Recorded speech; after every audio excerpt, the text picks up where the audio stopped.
Today is April 10th, 2024, and this is the Make It Take It podcast. My name is Mason Williams, and I'll be your host for today. Joining me on the mics today are my fellow co-hosts, Matthew Byrne and Ethan Maisel, and we've got Jason Maya pulling the strings for us today here in studio. We're coming to you live from the beautiful campus of Indiana University in Bloomington, Indiana. And guys, got a great show coming up today. Could have a special guest joining us a little bit later, but either way, the NBA's regular season winding down, so too is the school year. Before we get into all that, fellas, how are we doing today?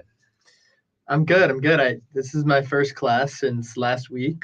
Really? Yeah, I just had no cancels. What are you doing with your time? Just had no class. Watching the sun. Yeah, watching the sun. Staring right at it. Did we all watch the sun? We all watched the sun. That was incredible. Yeah. I was on FaceTime with my mom, who's on the East Coast, and the sun was coming back into view while I was on FaceTime, so you could see the light. Yeah. It was pretty cool. She was glad that I called so that she could see it in real time too. But today, ton of cloud cover. Just a perfect day for a coffee. And unfortunately the coffee isn't even hitting. So just a perfect day to stay inside. Yeah, right? I'm hanging on by a thread, but I know I gotta bring the energy. So I'm ready. I'm ready. Perfect day to stay inside, perfect day to talk basketball.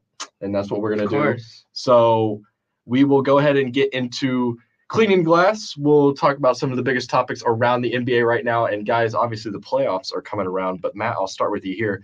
A lot of injury issues for some of the team's top contenders. Yeah, absolutely. Giannis went down.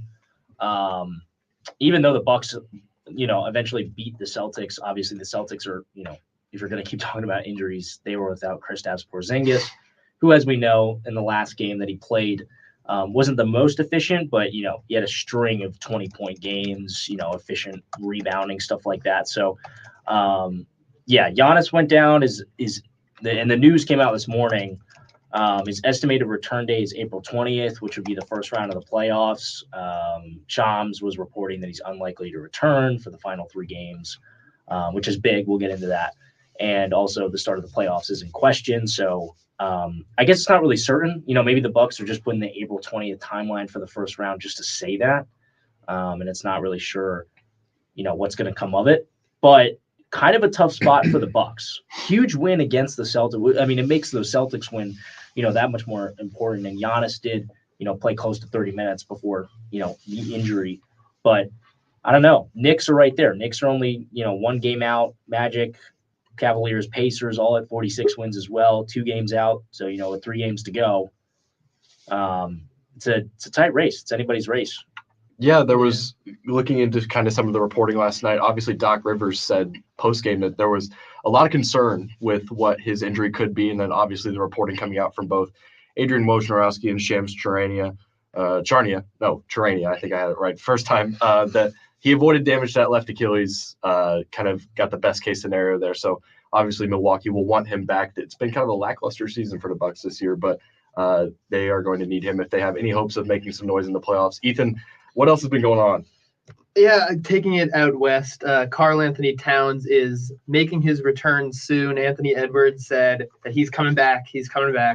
I don't think he's going to play tonight against the Nuggets. That doesn't seem like it's in the cards, but it looks like he could be back against Atlanta on Friday or Sunday against Phoenix, which is really huge for this Timberwolves team that's still pushing for that 1 seed. They're still right in the thick of it. The highest they can finish is the 1, and the lowest they can finish is the 3. So they're going to be a top 3 seed regardless of what happens down the stretch here. And I think honestly, an Atlanta return for Towns, it's a pretty easy matchup to just start to get back into the swing of things before he plays Phoenix, who's another contending team out west. Yeah, I mean, something else to consider is that it's not, the most recent news, but, the season-ending surgery for Julius Randle of the Knicks. Yep. But the Knicks did get OG back, scored 24 points in their latest win. So, yeah, I mean, the Knicks have played, very well this season with OG, and it comes at a very pivotal time that he's coming back with Giannis coming out. So I know that, a week ago, 2 weeks ago, I said the Knicks were playing spirited basketball. They were going to make a push. Obviously, I was wrong about that. But, hey, they're back up in the 3. And I do think they have some room to make a push for the 2. It's been kind of a tightly contested race for the 2 seed all year in the East. Obviously, it's kind of been Boston's conference to lose all year. And I believe the margin still from 1 to 2 in the East is wider than the span of 1 through 10 in the West still. So obviously Boston has had complete control of the Eastern Conference this year. You did mention Atlanta a little bit when talking about Karl-Anthony Towns coming back potentially against Atlanta for Minnesota. They are scheduled to get Trae Young back at some point this week. Not sure exactly when that's going to be. I think I saw reports it could be as early as tonight. So that could be pivotal for Atlanta and maybe getting past Chicago. They're in that 10 spot in the play-in, kind of just in the basement of the Eastern Conference here this year, which has just been really underwhelming, I think, as a whole. And I don't think that's pulling any punches to say that. Like, that's just telling the truth. Like, the Eastern Conference compared to the Western Conference this year has been night and day. So also kind of going back on your Knicks point there it is, like we said, a pretty contested race. I think the Knicks all the way down to that 8 and 9 spot there, they could, there's still questions of who's going to avoid the play-in the Eastern Conference. So all the way up to the 2 seed, definitely a lot to determine there. Obviously, as well, we can kind of segue into some playoff talk here a little bit before we do bring in our special guest. Minnesota and Denver tonight is for the 1 seed, both teams 55 and 24 heading into this evening. So, Matt, you kind of talked about it a little bit there, but no Karl-Anthony Towns there. What does that kind of mean for this matchup? I mean, I think it's going to be tough. I think that even though the Wolves still have some size without Towns, they've, Naz Reid has been, showing that he's a 6th man of the year, obviously candidate. So it's going to be an uphill battle against the Nuggets, as I think it always has been kind of for the Timberwolves. There's been some close losses, but I think that tonight, definitely a game that you're going to want to tune into, because just with the remaining schedules of both teams, I think that this is kind of the decider. Anything can happen in those last 2 games, and obviously they're tied right now. So 1 win, 1 loss will bring them back together. But I think that for how good that these teams have played this season, knowing what's on the line, I think tonight's going to be the decider. Yeah, and I mean, just taking it back out east, looking at their playoff race, it's really coming down to who's trying to escape the play-in between Philly and Miami. Both Philly and Miami, they can finish all the way up to the 3 seed if everything goes right. I don't think it will. I think Miami will end up getting that 6 seed that they covet really badly, just trying to get out of the play-in for the second year in a row. I don't think is a spot they want to be in yet again. And Philly, they do have Embiid back. They are in a 6-game win streak. He did briefly leave with what looked like a pretty bad injury. It was a non-contact injury on the leg he just injured, but he ended up being totally fine somehow. So the surging Sixers versus the Heat to try and take that 6 seed away from Pacers, who have had it for much of the season. Yeah, the Pacers, obviously the team with the target on their back right there. Through 80 games this year, 46 and 34. The 76ers in the 7th spot at 45 and 35. The Heat at 44 and 35. So obviously that game means a ton. The rest of the season means a ton for this Heat squad. And then also, I want to go back out west, talking about the 1 seed, a team that's going to be eagerly watching that game, as well as OKC. They're the 3rd team in this 1 seed race, sitting there at 54 and 25. So obviously a lot to still be figured out there as far as matchups wise. Obviously, if you're the 1 or 2 seed, you would think that's an advantage. But when you've got teams like the Lakers and the Warriors and the Suns and Kings, who have all got star power of their own sitting in the play-in tournament, the West is just an absolute bloodbath this season. So a lot to still be determined there. The Thunder in the 3 spot right now, currently matched up against the Pelicans. But I think, guys, we should go ahead and bring in our special guest. He's been in the waiting room. We are going to go ahead and bring in Matt Dollinger, who is a senior NBA editor for TheRinger.com. He's also a proud IU graduate. Yes. So Matt. Whoa. Sorry, I'm getting my maths confused here. Matt, how are you doing today? I'm good, and either one's fine, honestly. So what kind of is on the docket for you right now? As obviously you've got some Masters coverage going on as well for The Ringer. It's a big, busy time of year on the sports calendar, but what does your kind of day-to-day look like before we kind of get into a little bit of your background right now? Yeah, definitely. It's one of the more wild stretches of the calendar. Having the NCAA tournaments come to a close, the women's tournament being the biggest thing in sports has definitely, added a lot of excitement to everything. Last week, the regular season, as you guys are discussing, and then also the NFL draft is in a couple of weeks. So with all that and the Masters teeing off tomorrow, it is pretty wild how much is going on. The NBA, it was fun listening to you guys chat about it, though, it's about as up in the air as it could be right now. We know which 20 teams are going to advance to the play-in the first round. Basically have no idea who's going to play anybody. It's just changing every day right now. And we're trying to do our best at the Ringer to put ourselves in a position to be ready for next week. But when you think about some of the news that's likely going to happen next week, it's just wild to think about how much NBA, giant chess pieces are going to move. We could have LeBron being eliminated next week, the Warriors being eliminated.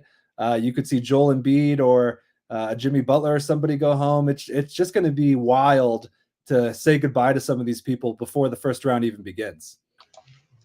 Yeah, Matt, I wanted to kind of ask about the Western Conference with, a lot of people are focusing on the top being up in the air. It seems like the play-in is also really tight in the West as well. Lots of teams with, old veteran star power. So out of, Suns, Kings, Lakers, Warriors, what is probably your team that you would be most sort of afraid to play? Yeah, I'm surprised that more people don't have the same answer I do, but it's the Lakers for me. I think we're just bored of picking LeBron at this point. It's just not interesting to say LeBron's going to do something good.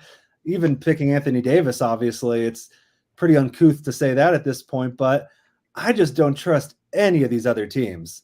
The Suns probably being number one.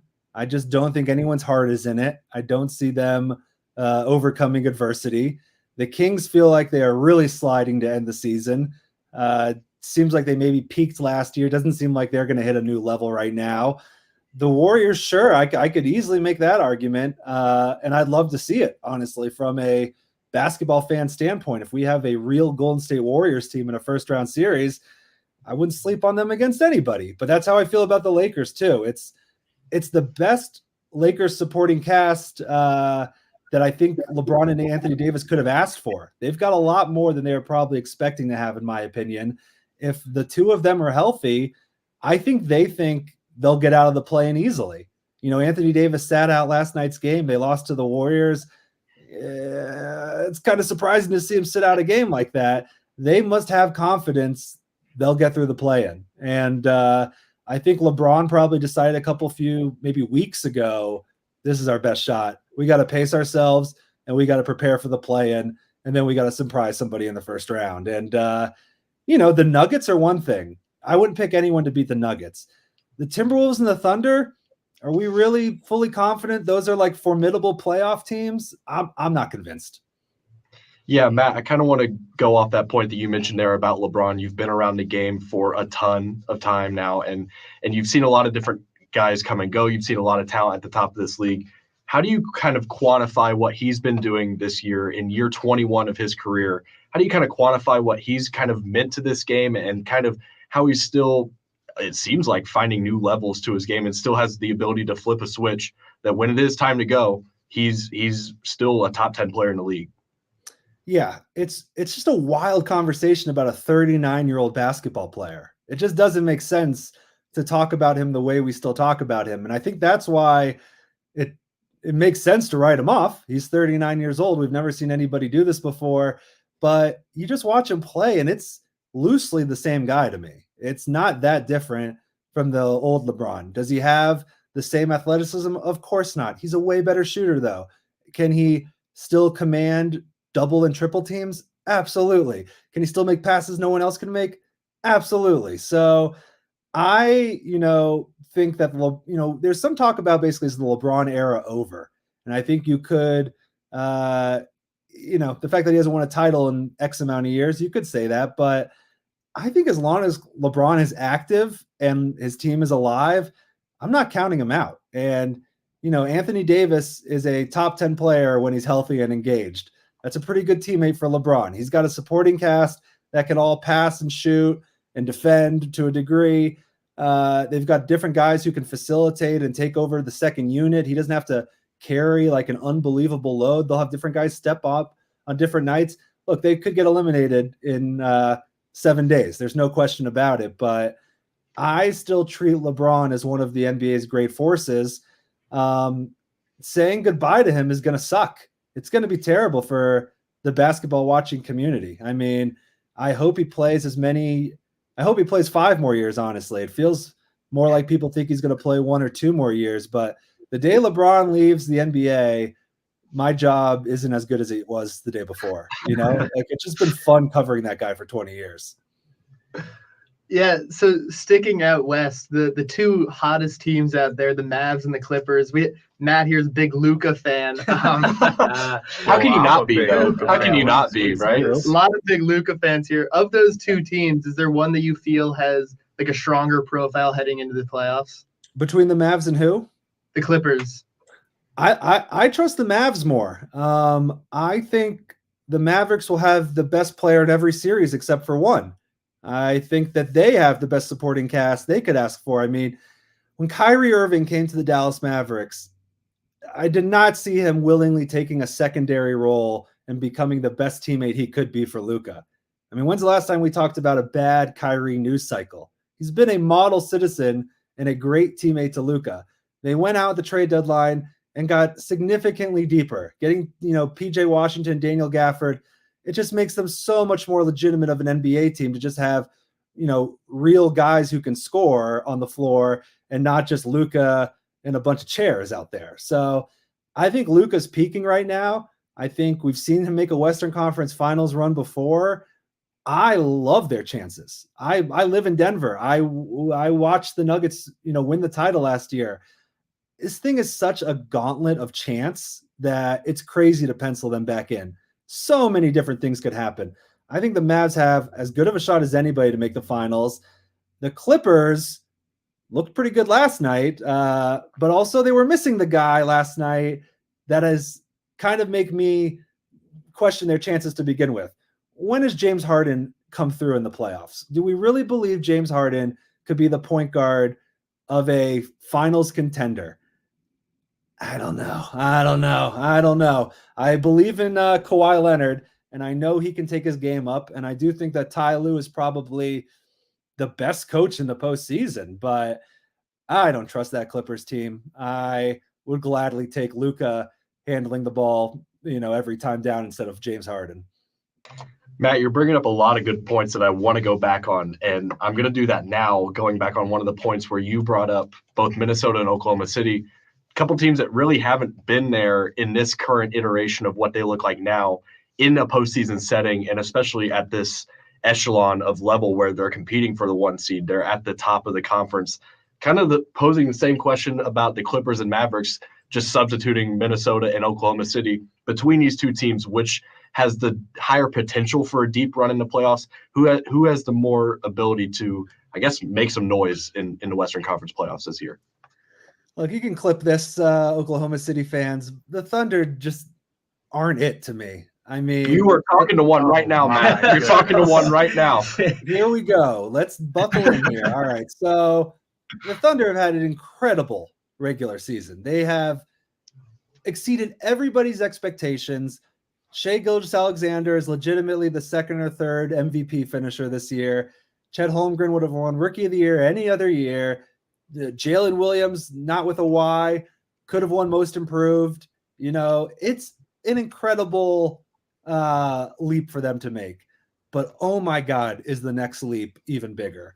To go from a team with no playoff experience to beating, one almost that certainly will have playoff experience and a player who has gone through these high intensity situations before, unlike Shai Gilgeous-Alexander as being the man now. It's everything. I've been having this conversation a lot lately because the finals are so up in the air this year, but Nikola Jokic for a while was viewed as a regular season player.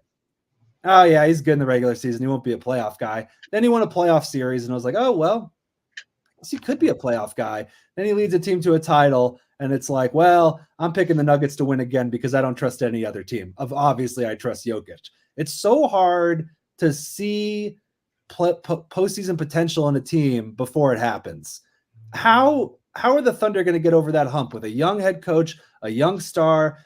Their biggest veterans, Gordon Hayward, not exactly a guy who's going to stand up for your team in a fight or something. There's no backbone though. They need Markieff Morris or something on the bench. They need an enforcer. I'm just worried that they're going to get hit in the mouth and they're going to have no idea how to recover. And we've seen that happen for every NBA star over time. I mean, I think back, I don't know if you guys remember this, to Giannis when he lost his cool and punched Mike Dunleavy in the face, I'm pretty sure, against the Bulls that one year. And I was like, whoa, what the hell? Like, this guy just freaked out of nowhere. And like, obviously he learned from that moment. He overcame adversity, he led a team to a title. I feel like every young NBA star has to really struggle before they figure it out. And the Thunder are no different to me. Why do I trust the Minnesota Timberwolves way more? Because Rudy Gobert has been the best defensive center in the league for a decade. I know he's a proven commodity, and there's a chance Anthony Edwards could take over a series and become the biggest story in the NBA. I think Anthony Edwards has the confidence and maybe the fearlessness to kind of do that. I don't see the same from Shai. I think Shai is an incredible player. I'm just giving Anthony Edwards credit for something very specific, which is he's the kind of guy who could miss 15 shots and be convinced he'll make the 16th one. I think that's the kind of attitude you have to win a playoff series out of thin air. Yeah, Matt, I certainly agree. I think something interesting about that is that, without Towns potentially and his uncertainty in the playoffs, in my opinion, it almost feels like Anthony Edwards is going to have to take over the series for the Timberwolves to really have a chance. And we've seen him do that without Towns, and the Wolves be successful in those games. Throwing it back to the East, I think certainly an interesting matchup that everyone's kind of been in the back of their minds. Maybe just me, I don't know, but is Knicks versus Pacers potentially. There's a lot of differences. I feel like, the Pacers and the Knicks haven't played since February. There's a few, injuries, players in and out, moving pieces. Knicks are 1-2. So it almost feels like it'll be a new series, but do you think that the Knicks kind of even really want to have to play the Pacers in this case?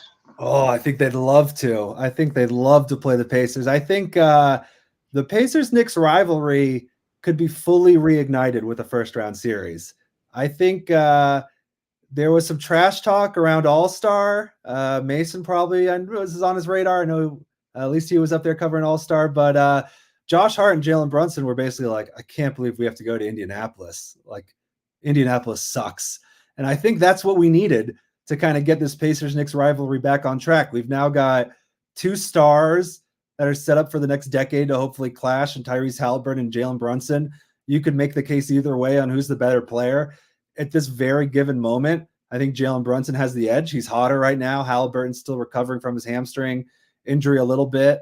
You talked about Karl Anthony Towns and that maybe being a bad thing for the Timberwolves. Could also be a good thing. Maybe Julius Randle being declared out for the postseason is exactly what the Knicks needed. Playing a little smaller, playing Josh Hart and OG Anunoby together. Isaiah Hartenstein's looked incredible. Mitchell Robinson's back. Dante DiVincenzo's made a leap. This Knicks team's really good. I hate to say it. I don't take pleasure in saying that, but this Pacers team is a way, way more unproven commodity compared to the Knicks. So I bet the Knicks would love to face the Pacers in the first round because they're probably pretty confident they can stick it to them. Sticking out East, looking at the top, the Celtics, they sort of ran away with the whole conference all season.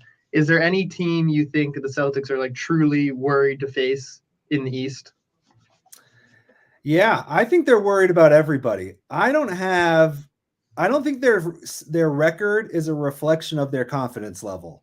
I think the Celtics have put together a historic regular season, significantly better than the Thunder. I mean, it's been unbelievable, some of these numbers they've put up. They're basically playing like prime MJ Bulls right now. The Porzingis and Drew Holiday additions have both panned out perfectly.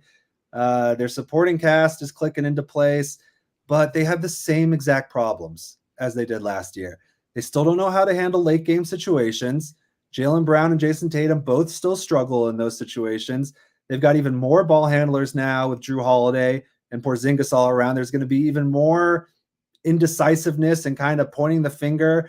And Joe Mazzulla will be under scrutiny again if we encounter these same problems. So I think if the Celtics are winning, the Celtics could easily win every first round game by 20 points and we won't run into these problems. But as soon as there's a late game situation, we're going to completely relitigate the Boston Celtics again. And they better make the finals, because if they don't make the finals, it's going to be an exhausting offseason of, okay, well, if this didn't work, they have to try something now. And then we're going to get back into the Jalen and Jason debate and go through that all again. And we probably will anyways. But I think the Celtics are sweating the possibilities right now. There's a chance they could face Joel Embiid in the first round. There's a chance they could face Jimmy Butler in the Heat in the first round. I know they don't want to face the Heat again. That's worst case scenario to them. So they'd probably take their chances with Joel Embiid right now. And that's dangerous. I'd much rather face the Magic or the Pacers or the Knicks than Joel Embiid.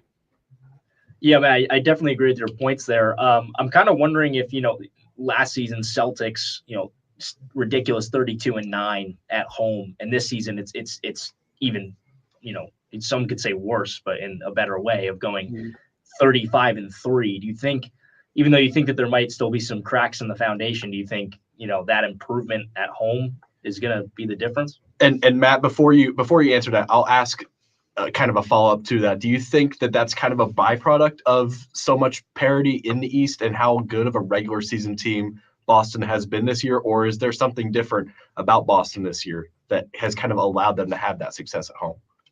I would honestly say that if you close your eyes right now, don't do it, it'd be terrible video. But if you close your eyes right now and just thought, I'll still do it. Which NBA team is under the most pressure entering the playoffs? It's the Celtics. It's absolutely the Boston Celtics. They were the biggest disappointment last year by letting the Heat make the finals and not making it. And they almost did something drastic. Instead, they pulled out 2 giant blockbuster moves to fortify the roster. But it was kind of like pushing all their chips in the middle outside of trading Jaylen Brown. They now have gone on a historic regular season run where, I heard you guys cite the stats. They have as big of a lead on the Bucks, I think, as like the Nuggets do on the Rockets, right? Like it's a joke how much they should be favored by. The unfortunate part of that is that does them no favors. They're just under pressure now. They'll have home court. That's great. They also might have to face Joel Embiid. That's getting screwed by the luck of the draw. They couldn't have predicted Joel Embiid was going to get hurt 6 weeks ago and sit out all these games. Well, he did. Now it's pretty much a nightmare scenario. Joel Embiid or Jimmy Butler in the first round. I just think the Nuggets, no pressure, right? They won the title last year. No one expects them to repeat. If they do, great. The Lakers and the Warriors, no one expects them to make a run. We've already ruled them out. Who else is under pressure? It's not the Bucks. Giannis is hurt now. It's the Celtics. If someone stumbles and we're going to make fun of them, it's the Celtics. Do you think, Matt, that there's any sort of pressure element with the Bucks with them making the midseason coaching change from Adrian Griffin to Doc Rivers? Obviously, they made quite a lot of headlines doing that right before the All-Star break, and they were kind of making that move knowing that, yeah, they're having success then, but they wanted to have more postseason success. Do you think that kind of turnaround is still on the table for them to where they can still make noise and kind of threaten Boston, or is this a multi-year thing for them? I'd say the Giannis injury last night could save some people their jobs. That's going to be a pretty convenient excuse if things don't go well. It's like, well, Giannis had that Achilles injury and he never was the same. And that's like enough to probably run it back. But I think the Bucks firing Adrian Griffin for Doc Rivers, and this is terrible for my industry and yours, shows how dumb the NBA regular season is. Because you can go 30-13 and you can get fired, and then you can bring in another guy and he could go sub 500. But there's part of you that still believes he's the right guy in the playoffs. And like we've seen it with Doc Rivers teams in the past where they have flipped the switch and been better. We've also seen Doc Rivers teams mostly fail in the playoffs. We don't really know what to make of Damian Lillard still there. But look, if it comes together for them in the first round and they look good, no one's going to care about the regular season. No one's going to care that they didn't look good. No one's going to care that it struggled to click at all. There's a chance they've been waiting this long to put it all together. And they have some fatal flaws to their roster. Almost every roster does outside of Boston and Denver. So I think if Giannis, Chris Middleton, and Dame are healthy, it seems like as good of a team as any in the East. So there's just so much up in the air, but I do think this Giannis injury has taken the pressure off to kind of excuse this first season as a hiccup. Do you think then the window is still open for Milwaukee with Damian Lillard next year? How long does this window stay open for Milwaukee? Well, there's the real question is how long until Giannis can't take it anymore. And like, that's, I guess, the question. And because of the injury, because of the coaching switch, I think he'd give it another year. I don't think we're facing a possibility of Giannis demanding out this summer. I think he gives it another year because there's no other option on the table. Joel Embiid, if the Sixers go down, he's got more leverage. He's got more options. There's other teams. The Sixers could make a move and fortify their team. He's got options. Giannis's move is you got to stay put because the Bucks listen to you. You wanted Damian Lillard? We got him. You wanted Adrian Griffin? We got him. You wanted Adrian Griffin gone? We did it. Okay. So now it's up to Giannis to basically put up 40-point triple doubles and lead the Bucks to the finals. Good luck. Yeah, Matt, we've been kind of throwing a lot of hypotheticals your way, so I guess I might as well just add to the list. I got another one after this. I thought I was pretty clever with this one last week. So obviously the Timberwolves tonight aren't going to be favored on the road, against Denver. So if someone told the Timberwolves, hey, you're not going to win the conference, do you think that they would want to slide to 3 and take the Thunder spot to go face the Pelicans rather than having to play a play-in team like the Kings? We're on the same wavelength, Matt, because my question was going to be focused around the Pelicans. It seems like everybody is kind of talking about, does a team want to slide to 3? Are we disrespecting Zion and the Pelicans way too much? It's a good question about the seeding. And like, we are in crunch time now where I won't be surprised if someone purposefully loses the final game of the season. We saw it last year with the Mavericks. They purposefully missed the play-in. It ended up getting them Derek Lively. I could see something similar happening this year. The 1 seed isn't that big of an advantage. Obviously, you would get home court later in the postseason, but if your concern is making it out of the first round, you got to worry about that. So Pelicans or Kings is an interesting debate. I think I have more respect for the Pelicans. Just think they're a more well-rounded team that probably plays better in the half court. Sabonis hasn't been playing great lately for Sacramento, and Malik Monk being hurt, it's starting to add up over there. So the Pelicans scare me more. Between CJ McCollum, Ingram, and Zion, that's enough where you could lose if you blink. You could lose to that team, so I'd be more afraid of them. And go ahead. No more beam team for you. You're out on the Kings. I think there's something going on with the Kings where they're already looking to next season. I think they realized that this isn't it, and it didn't work, and they peaked last year. And Fox and Sabonis are awesome, but God, the Western Conference is incredible, and it's just not enough. And like, if Keegan Murray became Paul George overnight, they'd be fine. But that's a pretty big leap. And they've got some interesting options this summer, and they have one of the boldest owners in the NBA, and they've got a general manager who was hired a few years ago who hasn't done anything crazy yet. Seems like a big move's coming to me. Would the reasoning for Orlando kind of being looked over in the Eastern Conference kind of be along the same lines of Minnesota and Oklahoma City in the West, where this is a young group that's not really been there before, young head coach that kind of just got to build their own mettle in situations like this before they can really be treated with a lot of the same respect as maybe a Boston or Milwaukee? Yeah, I think so. I mean, I actually talk about this sometimes with one inside the halls, Alex Bozich, who is a big Magic believer. And I just don't trust the guys who would have the ball in their hands to win the game. You think about their lead creators or their backcourt, Cole Anthony, Jalen Suggs, Markelle Fultz. Nah.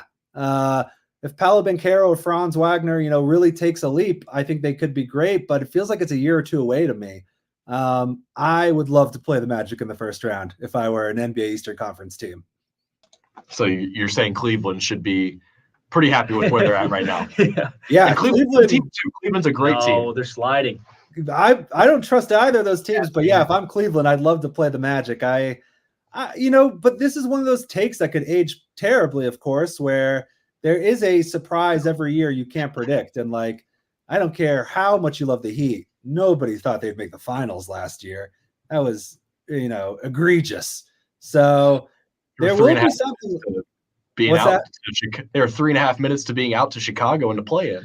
Exactly. It was so close. I think we'd already started on the reaction. It's just so fickle, and that's what makes it fun. I mean, that's why the NCAA tournament is fun. We did get the blue blood matchup that kind of everybody wanted, but NC State making a run is why we watch. And like, there will be an NBA team that makes a run. And we saw it last night with Giannis, where Giannis was like a slightly bigger strain away from being out of the postseason, and it was over. And then whoever played the Bucks gets a first round bye, basically. So in the next 3 weeks, there will be one of those injuries. It happens every year, and someone will be eliminated, and someone will start to make a ton of sense. So if you had to stake your claim on who you think is going to meet up in the finals, who would it be? I would pick the Denver Nuggets versus a team that isn't the Boston Celtics. That's my thought process right now, is that they're both not going to make it. It's too convenient. Chances are that doesn't happen. I think there's a chance the Nuggets are significantly better than every other NBA team. And we've kind of been talking ourselves into circles the last few weeks because there's nothing else to do. Jokic has played so well this year, and I feel like he's been going at 75% the entire time. Jamal Murray, Aaron Gordon, Michael Porter Jr., those guys are healthy. They have the proven, they have the confidence of knowing they know that if they do X, Y, Z, they will win because it's happened before. And that goes so far in the playoffs. The Celtics don't have that confidence that the Nuggets now have. To me, the Celtics, there's just too many variables in the East. Something weird could happen again. That said, the one thing the Celtics do have, the home court thing you mentioned earlier, that's nice. The nicer thing about the Celtics is they could sustain a torn ACL and still make it to the finals. They're probably the only team that you could really say that about. They could pretty much lose anybody outside of Tatum, and you'd be like, honestly, they're still as good as anybody. So that's big. They have the ability to endure one of those injuries. Do you think then possibly who do you think possibly poses the biggest threat to Boston to kind of be the East representative? I'll stake my claim. I would have said 3-4 weeks ago, if Julius Randle was going to come back, that it would have been the Knicks. My pick was the Knicks, just because I thought that they were playing some really spirited basketball. I know that's like my go-to hometown phrase. pick. Yeah, I'm like, Knicks are playing spirited basketball. They got Jersey I say, kid, by the way. I say Jersey that all kid, the time. so. Yeah, but I don't know. I think the Knicks are probably the strongest pick in my opinion. I love the Knicks so much more now that Julius Randle isn't coming back. I just think that's so much better for them to not have to try and reintegrate him at this point in the season, to keep going with what's working.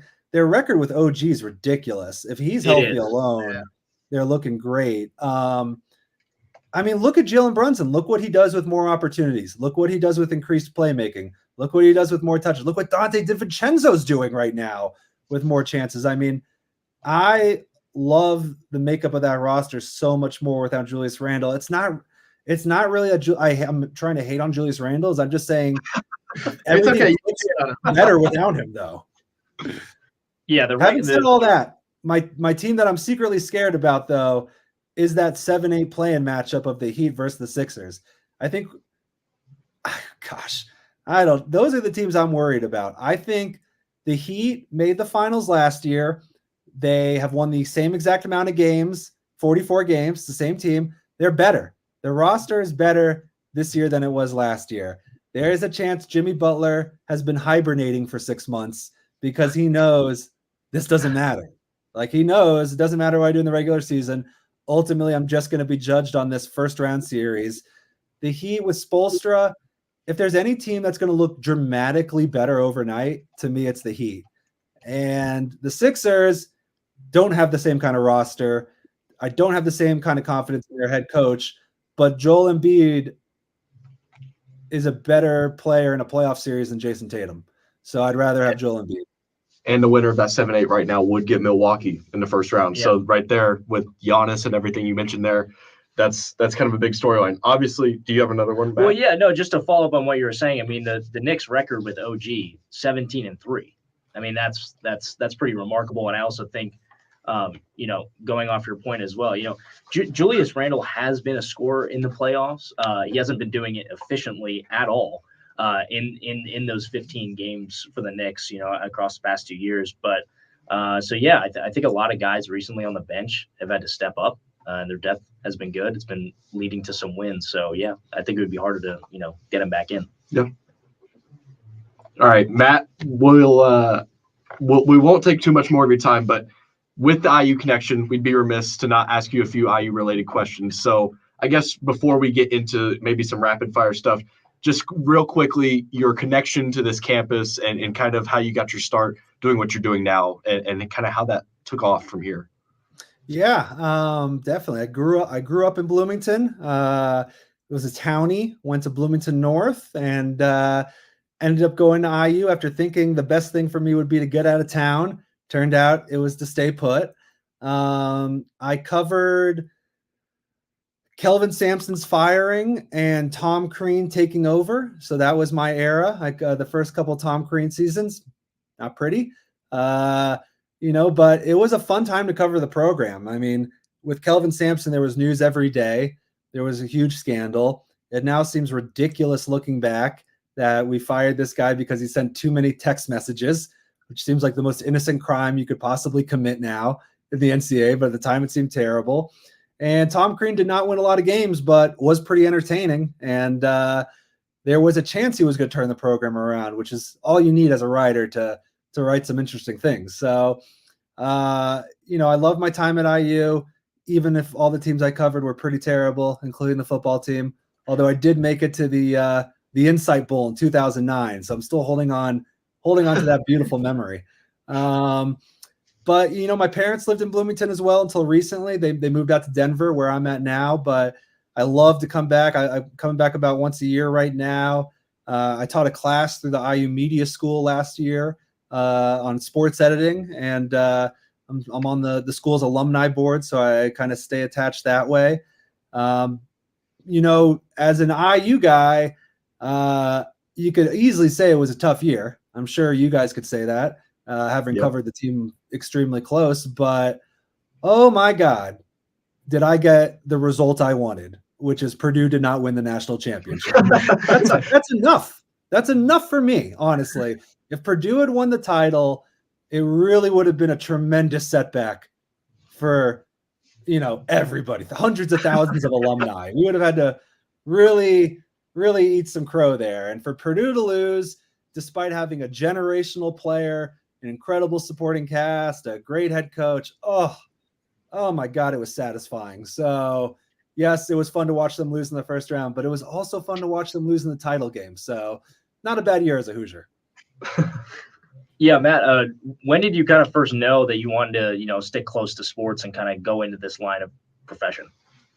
Pretty early. I think like as early as middle school, honestly. I think it just clicked for me that I could do this and be courtside at NBA games or college basketball games, or I'll know if, this is my job, I'll know more than other people about the Pacers, which is interesting. There was always that edge of like, I'll be closer to the game and I'll know more. So that's obviously, what I want to do. If I had known maybe from an early age that this is like pretty insane industry, I would have considered some other options too. But I still think it's incredible that, right now you guys are doing the same thing. You're following in the similar footsteps as I did. This is not a real job. This is a sweet job. And, we got bad days. I got days where I want to kill half my writers or something like that. Oh yeah, it happens. Giannis gets hurt at night and you're like, oh no, we're going to have to react to this. I hope his Achilles isn't torn. But, just getting to cover sports on a daily basis is a true joy. And like, I was able to see that from an early age of like, oh yeah, do this. And it's never going to really feel like work. The transition from becoming a writer to an editor, what was that like for you? Not one I could have predicted. I was the sports editor at the IDS, so I got some early reps there. And by the way, the IDS is as good of experience as you can gain in a college setting. IDS alum right I here. went from the IDS to Sports Illustrated, and there were certain things that the IDS did that was more professional. So keep that in mind. I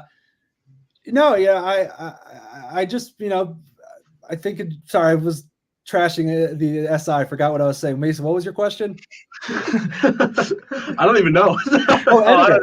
I was just pumping my fist. It's opportunity. It was opportunity more than anything. There just so happened at my career point to be more opportunities editing than writing. And I didn't know until I did it, I would find it just as rewarding. I used to be fully on the writer track. That was what I wanted to do. Editing wasn't really a consideration until you start looking for a job and you're like, oh, they need editors. Maybe I could do that.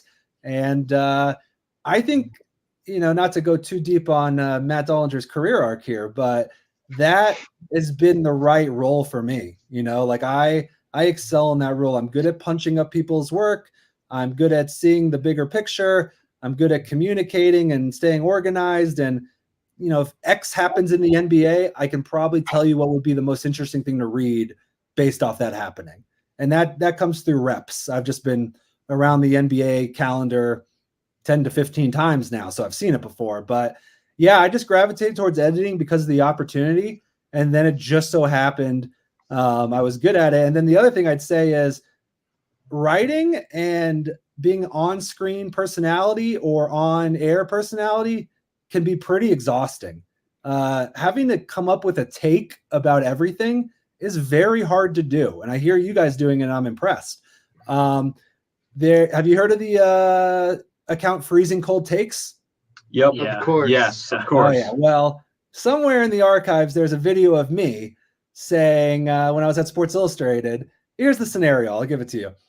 I'm at Sports Illustrated. We got to do a certain amount of videos every day. Okay, Matt, can you record like a 60-second video on whatever's going on in the NBA and just like give us a take? Yeah, sure. I'll check the box for you. No problem. So I write a quick script and I make the case for why Steve Kerr should take the Knicks job and why he'd be crazy to go to Golden State. Oh my. Whoops. Oh no. So Freezing Cold Page Takes 12. on that one and disseminated it appropriately. Yeah, that's a cool connection. This past summer, I was the sports editor at the IDS. It was a wonderful experience, very fun. Rapid fire questions about Bloomington. I feel like the biggest one of them all is best restaurant or top food spot. Well, it is confusing how much it's changed over the years. You come back and you're like, wait, what's the place now? Oh, geez. I have two places I have to eat at when I come back. I have to go to Mother Bear's and I have to get Trojan Horse. Those are my two places I have to have. Yogi's used to be that Trojan place. Horse is interesting. Trojan Horse is I have awesome. not been to Trojan Horse. Me neither. I think a lot of our class thinks that Mother Bear's is overrated. I am one of them. I am I am one of not a them, Mother Bear's fan. unfortunately. It's just okay. It's a novelty pizza. You're coming for the Yeah, novelty. yeah. of it. maybe I'll appreciate it more when I come back. Yeah. But Yep. Uh, It's when it- nostalgic, here, and then- I said, When it's just around a corner, it's just like, yeah. I've it's only ever been just- once. And then Trojan Horse is basically like the Mediterranean if you grew up in Southern Indiana. So like that was like very exciting. Have you ever been to Siam House? Yes, that's a fantastic That's place. What's the that? best Fourth restaurant Street? here. Wrong. No, it is. Wrong. We can go on for an hour about this. Yeah. Best There's a sports murderer's environment row you've of ever been in. restaurants there. Best sports environment you've ever been in. I covered the full week of the 2019 Masters. I was there on Wow. Monday Tigers year. through Sunday. All the practice rounds to the buildup of like Tiger's in it, to Tiger has a chance, to oh my God, Tiger Woods is gonna win the Masters. And that was the best thing I've ever done outside of getting married and having children. I got one more. Best Tom Crean story. Tom Crean? Yeah, that you can sum up. I've heard some crazy ones. So I'd say it's funny how I've changed my stance on Tom Crean over the years, right? Because at first you believe, and then, they don't win, or he says some things and you're like, this guy's not great. And now you've seen the bigger picture where you see the pros and the cons. And God, did that guy care so much? And I really appreciate now looking back at how hard he must have worked on a daily basis to try and ultimately do what I wanted him to do, which was turn IU around. And the thing I think back to, though, he never did this with me, but many a coworker he would call in the middle of the night to talk basketball. There were beat writers that he used to call at 1 or 2 a.m. to talk about what they wrote, but also to talk about what they think about Michigan State next week. And he cared so much that I don't think he slept the entire time he was in Bloomington. And he really cared how he was being presented and what was getting out there. And he did care about the relationships that were around the program, including the media. And, when I think about his time back in Bloomington, you could say that was the lowest point of his life to a degree too. Obviously he got a great job, but my God, the pressure was insane and the losing was out of control. He handled it pretty well. Did he have a couple of moments where you wish he did something different? Absolutely. But, I really respect how Tom Crean handled his time in Bloomington and how he took the time to try and get to know the people around the program as well. Yeah, well, Matt, I think we are over on time. You've been so gracious with it, so thank you so much for joining us today. Real quick, if there's anything you want to go ahead and say, we'll open the floor for you. But otherwise, you've been so gracious with your time, and we can't thank you enough for joining. No problem. It's been an absolute pleasure. It was really fun to hear you guys talk NBA. I'm definitely going to be listening going forward, and Liam McNeely will never forgive you. All right. Thanks, Matt. Thank you, Matt. Thank you so much. All right. That is Matt Dollinger, senior NBA editor at TheRinger.com. He was obviously awesome with his time. That unfortunately means we are at the buzzer on our time. I do that the whole time. Yeah. I'm so sorry. That means we are at the buzzer on our time. Go ahead and check out the NBA slate that's coming up this week. Oh, Obviously, there's some good ones. There's non-debatable ones. We got Magic Bucks today at 8. Timberwolves Nuggets at 10. That back-to-back is going to be incredible. Also, get some popcorn. No, I'm always right about these. I'm kidding. I was just going to say, if your only good take is the schedule. Yeah, that's quite I was just going to say, if there's something else. That was kind of cold coming from him. Wow. Honestly. Yeah, really. That was brutal. Wow. If you are looking for something different, the last Chet and Wemby matchup is tonight for Spurs Thunder. Man, good games tonight. Right? The last time we get to see popcorn. Wemby. Yeah, this is the last week you'll get to see Wemby Yeah. until October. So drink it in, Rookie of the Year. They're not even accepting bets on it anymore. So And then tomorrow, Knicks Celtics at 7:30. Sorry, I had to cut it off. I figured I had to put my hands up to get my pick in. yeah, Knicks Celtics at 7:30. Pelicans and Kings at 10. Because why not? had to direct traffic there. By the time we are back, we will have playoff matchups set. We will be gearing up for the NBA play-in. Matt's, I don't know what. Like a plane. Yeah, That's right, I need more coffee. plane. Get the plane down the line. I don't really know what's going on. We're a little loony here. We're over on time. We are at the buzzer. As always, you make it, you take it. Stealing that line from Matt. We will be back on Monday, April 15th. Is that? I don't know, man. Yes. I don't know Yes. dates. Read the calendar. April.